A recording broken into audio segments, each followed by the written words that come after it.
Time for another Baseball Metrics 101 video. Steven Andres here for thelines.com, playpicks.com, joined by senior writer at thelines.com, Mo Nawara. We have been going through some of the advanced metrics in baseball, learning how Mo likes to use them to handicap games throughout the Major League Baseball season and also in futures as well. We've been looking at some pitcher stats.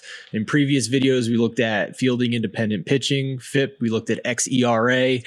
In this video, we're looking at fastball velocity. And Mo, typically I start these videos asking what is the stat we're talking about, but it sounds pretty straightforward to me, right, in terms of what fastball velocity is.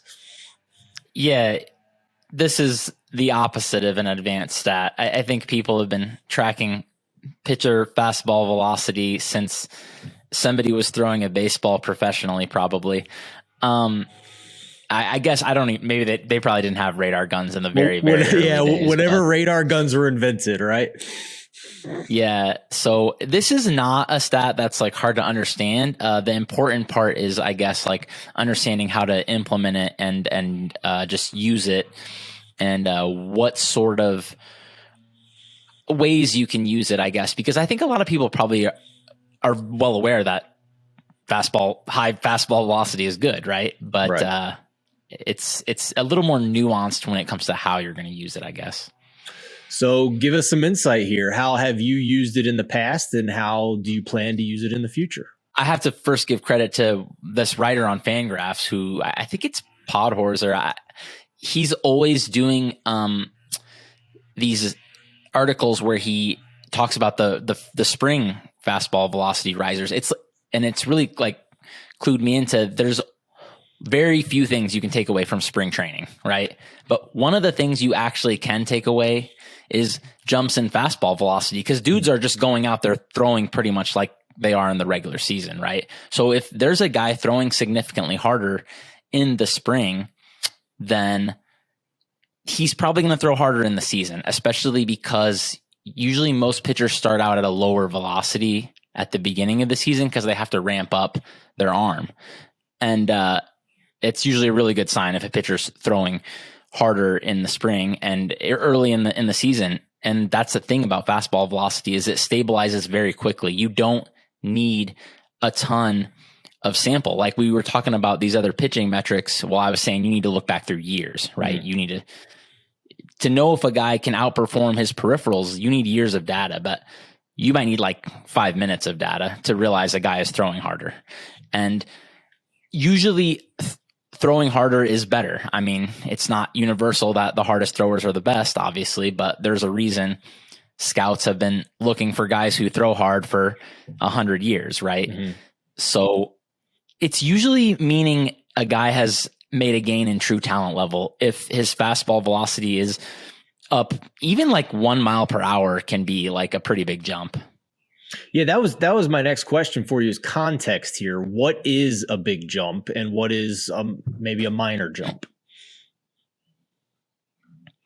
So, like I said, even 1 mile per hour is very good. A huge jump, which happens there's guys who go up like 3 miles per hour. Wow.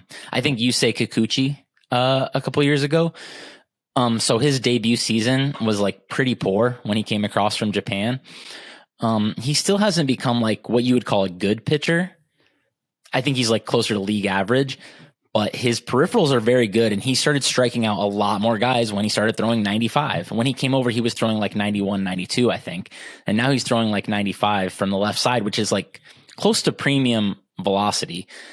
And, yeah, even 1 or 2 miles per hour, even if a guy is throwing like half a mile per hour stronger, because of what I said earlier about their velocity ramping up during the season, it might be a good indicator that he's going to be better than that later in the season, because that previous season's velocity is an average for the whole season.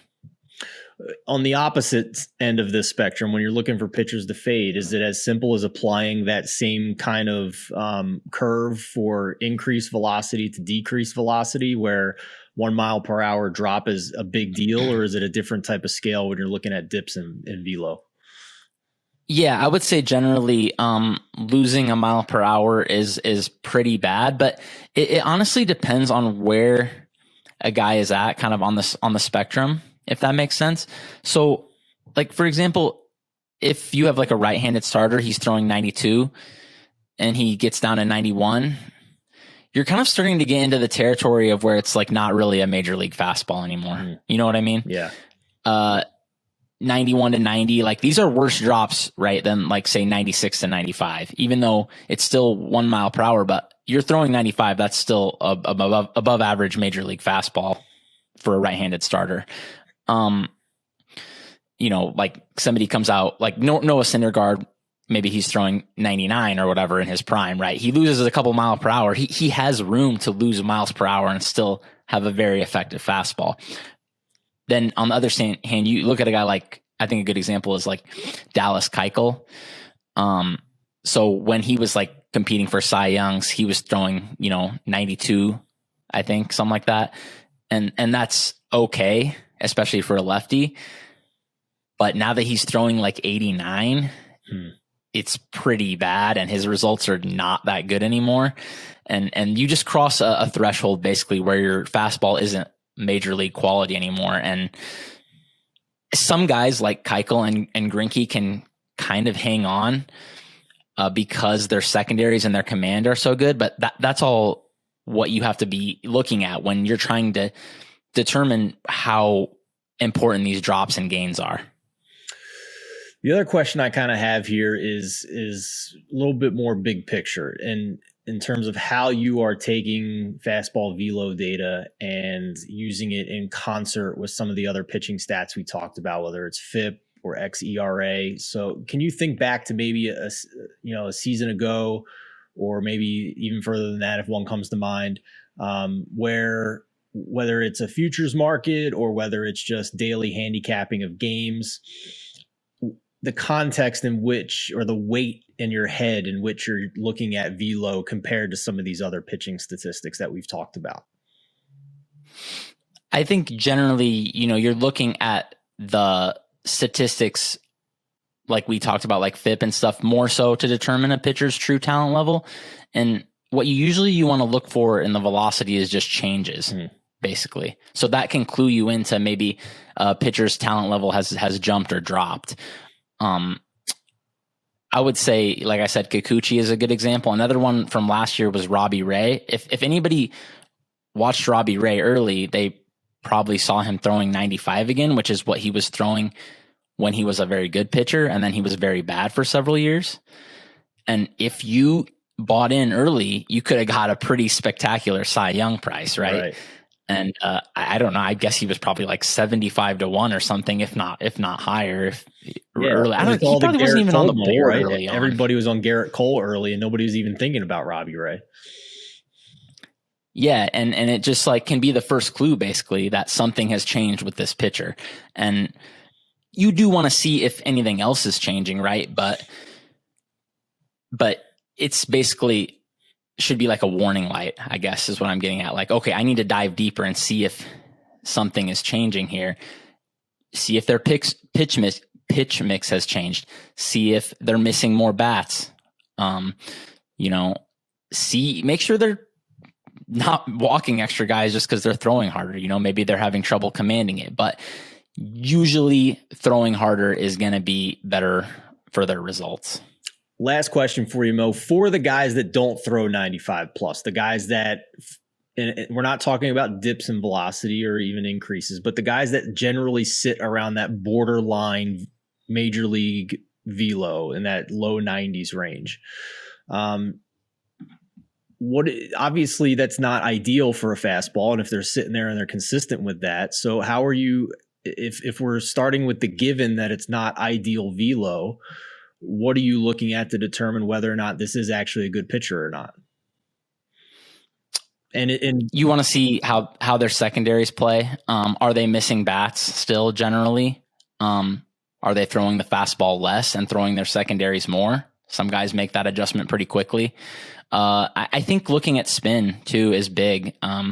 There's been a lot of advancements too, and other stuff like seam shifted wake and all this stuff. I don't even understand all of this yet, but just a good resource is to keep an eye out for articles from, Fangraphs is a good place. MLB.com has some really good writers, like Mike Petriello is always doing kind of these dives into some of these pitchers, and they figure out some of these guys who are outperforming their fastball velocity, and they'll write articles about why, and it helps you understand it. So you don't have to monitor every pitcher's fastball, right? For sure.